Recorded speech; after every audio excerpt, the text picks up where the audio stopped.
আজই ডাউনলোড করুন আর এনজয় করুন আপনার পছন্দের শো। তুমিও জাস্ট ফাটিয়ে দিয়েছো আজকে। Thank you, sir. Absolutely. হ্যাঁ মানে Absolutely. You are so good, excellent. Bangla তথা ভারতবর্ষের সঙ্গীত সফরের এক অবিচ্ছেদ্য নাম, যার সৃষ্টি বাংলার সঙ্গীতে এনেছে নবজাগরণ। বরানগরের আলমবাজার এলাকার সাধারণ মধ্যবিত্ত পরিবারে তাঁর বড় হয়ে ওঠা। বাবা মা ছিলেন তাঁর প্রথম সঙ্গীতের গুরু। সলিল চৌধুরী, আর ডি বর্মন, সুধীন দাশগুপ্ত ছিলেন তাঁর অনুপ্রেরণা। প্রিয় বন্ধু গিটারকে সঙ্গী করে পাড়ি দিয়েছিলেন মুম্বাই। শুরুতে আসেনি সুযোগ, বহু রাত অপেক্ষা করেছিলেন স্টুডিওর বাইরে, শুয়েছিলেন প্রত্যাখ্যান, কিন্তু তাঁর জেদ ছিল হিমালয়ের মতন অটল। যাত্রা শুরু করল বিজ্ঞাপনের জিঙ্গল দিয়ে, যা আজও আমাদের নস্টালজিক করে তোলে। তারপর ধীরে ধীরে আসে হিন্দি ও বাংলা সিনেমায় সুযোগ। বন্ধন, শুভদৃষ্টি, প্রেমের কাহিনী, চ্যালেঞ্জ, পাগলু এবং আরও অনেক সিনেমা সুপারহিট হয়ে উঠল জিৎ গাঙ্গুলির নতুন ধারার গানে। আশিকি 2 সিনেমার জন্য তিনি পেলেন আইফা ও ফিল্মফেয়ার অ্যাওয়ার্ড। 8 থেকে 80 সকলের কাছে জিৎ গাঙ্গুলি শুধু একটি নাম নয়, তিনি সমসাময়িক ভারতীয় সঙ্গীতের এক নির্ভরযোগ্য প্রতিনিধি।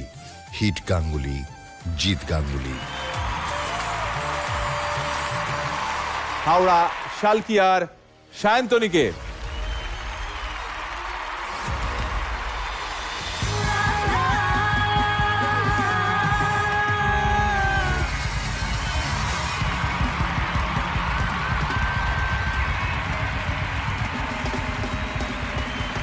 সায়ন্তনী, তুমিও জাস্ট ফাটিয়ে দিয়েছো আজকে। Thank you, sir. Absolutely. হ্যাঁ মানে Absolutely. You are so good, excellent, super. Thank you, sir. Thank you.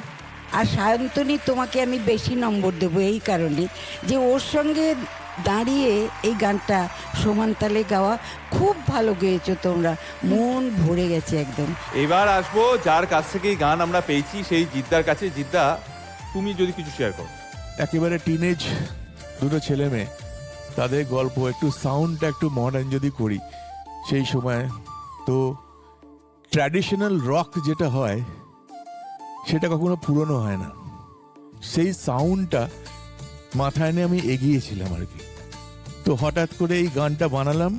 এবার সিঙ্গার কে হবে, জুনকে ডাকলাম, জুন সব ছেড়ে দিয়ে তুই ফিল্মটা কনসেন্ট্রেট কর। এই ছবিটা আমাদের অনেক বড় একটা চ্যালেঞ্জ। পিআরে যখন রেকর্ড করি, জুবিনের একটা সেই সময় খুব মর্মান্তিক ঘটনা ঘটে, ওর বোন চলে যায়। ওরা শো করতে যাচ্ছিল, সেই শোয়ের গাড়িটা অ্যাক্সিডেন্ট হয়, আর ঠিক তখনই ওই গানটাও গাইতে আসে এবং বলে যে জিৎ, আমি এই গানটা গাইতে পারবো না আজকে, আমার খুব বোনের কথা মনে পড়ছে। ওকে বলতেও পারছে না যে গানের শুটিংটা আছে, আমাদের করতে হবে।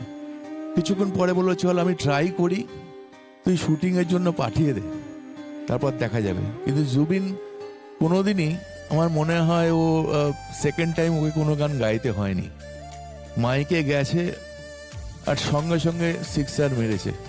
অলওয়েজ এমনই একজন সিঙ্গার, আজকে যখনই ওর কথা আসে আমাদের চোখে জল চলে আসে। তো জুবিন এসে সত্যি এই গানটা এমন অপূর্ব গেয়েছে। তো এই ছিল ঘটনা। এর মধ্যে লিরিক্স লিখেছিল গৌতম সুস্মিত এবং প্রিয় চট্টোপাধ্যায়রা, জোরে হাততালি।